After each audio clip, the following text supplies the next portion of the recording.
ఈరోజు ఆంధ్ర రాష్ట్రాన్ని పట్టి పీడిస్తున్న అతిపెద్ద సమస్యల్లో ఒక అతిపెద్ద సమస్య నిరుద్యోగం. లక్షల మంది యువత ఈరోజు ఉద్యోగాలు దొరక్క చదువుకున్న చదువుకి చేస్తున్న పనికి అసలు సంబంధమే లేకుండా చిన్న చిన్న ఉద్యోగాలు అంటే 10,000, 12,000 రూపాయలకు చిన్న చిన్న ఉద్యోగాలు చేసుకుంటూ బతుకుతున్నారు. చాలా మంది బిడ్డలు డిగ్రీలు పీజీలు చదివి మేము ఈ చిన్న చిన్న ఉద్యోగాలు చేసుకోలేము, తల్లిదండ్రుల మీద ఆధారపడి బతకడం ఇష్టం లేక ఎంతో మంది బిడ్డలు ఆత్మహత్యలు కూడా చేసుకున్న పరిస్థితి మన ఆంధ్రప్రదేశ్లోనే, ఆంధ్ర రాష్ట్రంలోనే గత 5 సంవత్సరాలుగా ఒక సర్వే ప్రకారము 21,000 మంది బిడ్డలు ఉపాధి లేక, చేసుకోవడానికి పని లేక, సంపాదించుకునే మార్గం లేక ఆత్మహత్యలు చేసుకోవడం జరిగింది.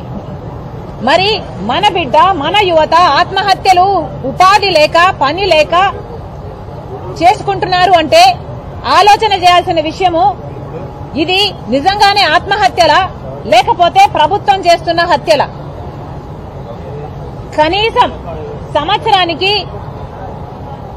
500 మంది డిగ్రీలు పీజీలు అంటే చిన్న చిన్న ఉద్యోగాలు కాదు, చిన్న చిన్న చదువులు కాదు, పీజీల స్థాయిలో చదివిన బిడ్డలు కూడా సంవత్సరానికి 500 మంది బిడ్డలు ఆత్మహత్యలు చేసుకుంటున్నారు అంటే వాళ్ళకి ఆశ చచ్చిపోయి ఇక మేము ఎలా బతుకుతాము అన్న ఆందోళనతో వాళ్ళు ఆత్మహత్యలు చేసుకుంటున్నారు అంటే ఇది నిజంగానే మనకు స్పెషల్ స్టేటస్ రాక, మన బిడ్డలకు పరిశ్రమలు మన రాష్ట్రంలో రాక, మన బిడ్డలకు ఉద్యోగాలు రాక మనం చేతులారా చేస్తున్న పాపం ప్రభుత్వాలు చేస్తున్న పాపం కాదా?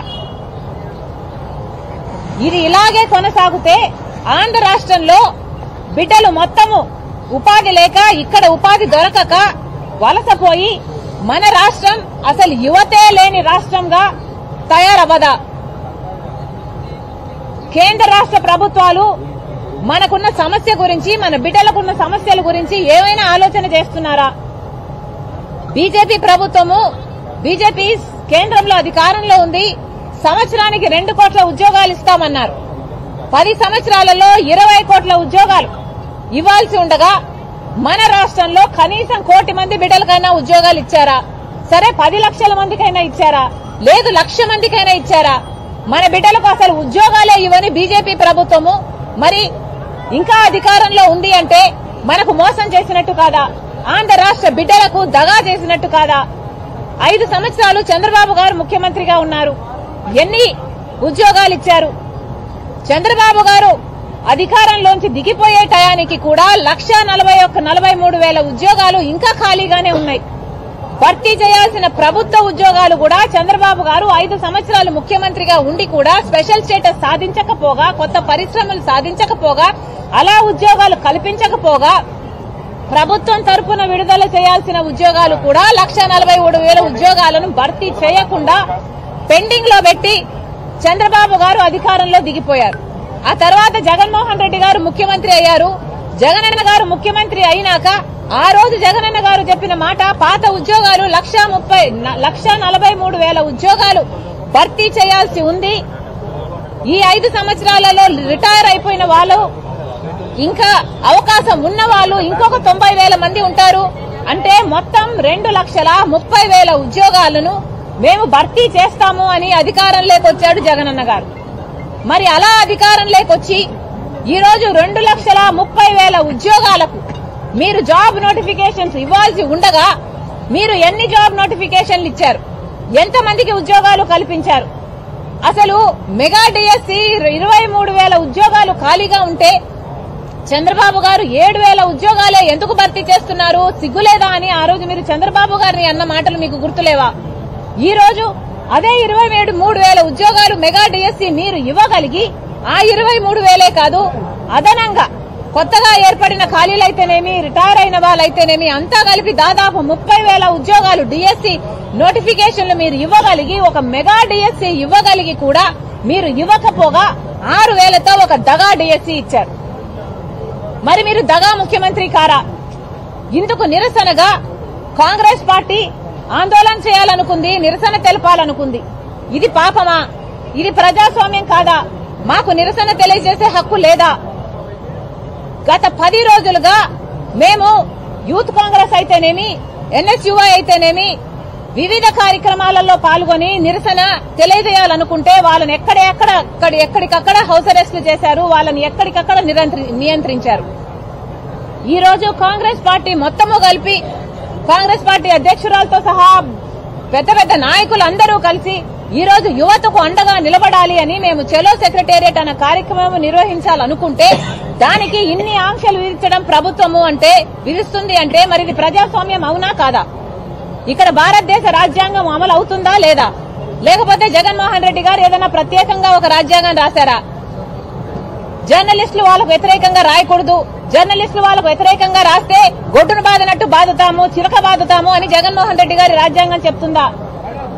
ప్రతిపక్షాలన్నీ ఎవరే గాని జగన్మోహన్ రెడ్డి గారి ప్రభుత్వానికి వ్యతిరేకంగా పోరాటం చేయకూడదు, పోరాటం చేయాలని చూస్తే ఒక కర్ఫ్యూ వాతావరణం లాగా మేము సృష్టిస్తాము, పోలీసులను మా బంటులాగా వాడుకొని, పోలీసులను మా కుక్కల్లాగా వాడుకొని మిమ్మల్ని ఎక్కడికక్కడ హౌస్ అరెస్టులు చేస్తాము అన్నది జగన్మోహన్ రెడ్డి గారి రాజ్యాంగం చెప్తుందా? ఇది ఎక్కడి అన్యాయం అని అడుగుతున్నాం.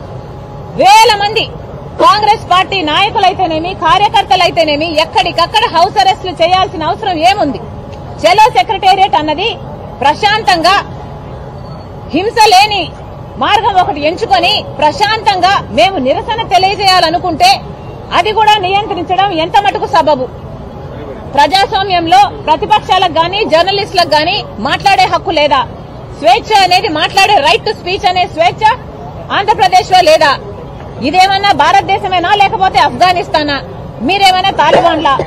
ప్రజలకు చెప్పాల్సిన అవసరం ఉంది, సమాధానం చెప్పాల్సిన అవసరం ఉంది. రాత్రికి రాత్రి మేము ఇక్కడికి చేరుకోగానే మొత్తం ఏరియానంతా కర్ఫ్యూ వాతావరణం లాగా సృష్టించారు. అసలు కార్యకర్తలను ఎవరి రానివ్వలేదు. పొద్దు నుంచి ఎంతమంది వీలైతే అంతమంది ఎవరికి వచ్చినట్టు వాళ్ళని ఎక్కడికక్కడ అరెస్టు చేస్తున్నారు. గత 2 రోజులుగా ఈ కార్యక్రమం జరగబోతుందని తెలిసి 2 రోజుల నుంచి పోలీసులు హై అలర్ట్ లో ఉండి మా వాళ్ళని నియంత్రించారు. ఇది ఎక్కడే అన్యాయం అని అడుగుతున్నాం. అసలు మేము చేసిన తప్పేంటి? మేము చేసిన పాపం ఏమిటి? మేమేమైనా గుండాలమా? మేమేమైనా దొంగలమా? బందిపోట్లమా? టెర్రరిస్టులమా? మమ్మల్ని నియంత్రించాల్సిన అవసరం ఏమొచ్చింది ప్రభుత్వానికి? మీకు నిజంగానే చిత్తశుద్ధి ఉంటే, మీకు నిజంగానే ప్రజలకు మేము చేశాము అన్న నమ్మకం ఉంటే మేము ఏ ఆందోళన చేసుకున్నా మీకు ఏం భయం? మీరు ఈ రోజు భయపడుతున్నారు. మేము ఆందోళన చేస్తే మేము ప్రజలకు దగ్గరైతాము అన్న భావన మీకు లేకపోతే మమ్మల్ని నియంత్రించాల్సిన అవసరం మీకు ఏముంది అని ప్రభుత్వాన్ని అడుగుతున్నాం. మీరు నిజంగానే జాబ్ క్యాలెండర్ ప్రతి సంవత్సరం విడుదల చేస్తుంటే, మీరు నిజంగానే 2,30,000 ఉద్యోగాలను భర్తీ చేస్తుంటే, మీరు నిజంగానే 23,000తో మెగా డిఎస్సీ విడుదల చేస్తుంటే, నోటిఫికేషన్లు ఇచ్చుంటే మీకు భయపడాల్సిన అవసరం ఏముంది అని అడుగుతున్నాం. ఏ పార్టీ అయినా, ఏ జర్నలిస్ట్ అయినా ఏం రాసుకుంటే ఏమి, ఏ పోరాటాలు చేస్తే ఏమి, మీకు భయపడాల్సిన అవసరం ఏముంది? మీరు ఈ రోజు భయపడుతున్నారు, మమ్మల్ని నియంత్రిస్తున్నారు, ప్రతిపక్షాల మీద ఆంక్షలు పెడుతున్నారు, జర్నలిస్టులను చితకబాదుతున్నారు అంటే ఏమిటి అర్థం? మీరు తప్పు చేశారని మీరు ఒప్పుకుంటున్నట్టే కదా. ప్రజలు మీకు సమాధానం చెప్పాల్సిన అవసరం ఉంది, ప్రజలు గమనిస్తున్నారు అని మళ్లీ చెప్తున్నాం. అసలు ఇదే జగన్మోహన్ రెడ్డి గారు ఎలక్షన్లకు ముందు ప్రతిపక్ష నాయకుడిగా ఉన్నప్పుడు ఆయన చెప్పిన మాటలు, మన రాష్ట్రంలో 2,30,000 ఉద్యోగాలు ఖాళీగా ఉన్నాయి అన్నారు. ఆయన అధికారంలోకి వచ్చిన వెంటనే ఇదే ప్రాధాన్యతగా తీసుకొని జాబ్ నోటిఫికేషన్ల వరద పారిస్తానన్నారు. జాబ్ నోటిఫికేషన్లు బ్రహ్మాండంగా ఇస్తామన్నారు. అంతేకాదు ప్రతి సంవత్సరము జాబ్ క్యాలెండర్ ఇస్తాము, ఎలాగైతే 10th ఇంటర్ పరీక్షలు పెడతామో అలాగే ప్రతి సంవత్సరము జాబ్ క్యాలెండర్ లోనే మేము నోటిఫై చేస్తాము ఎప్పుడు పరీక్షలు ఉంటాయి అని, అదే ఫిక్స్డ్ డేట్స్ లో మేము పరీక్షలు పెడతామని జగన్మోహన్ రెడ్డి గారు చెప్పారా లేదా?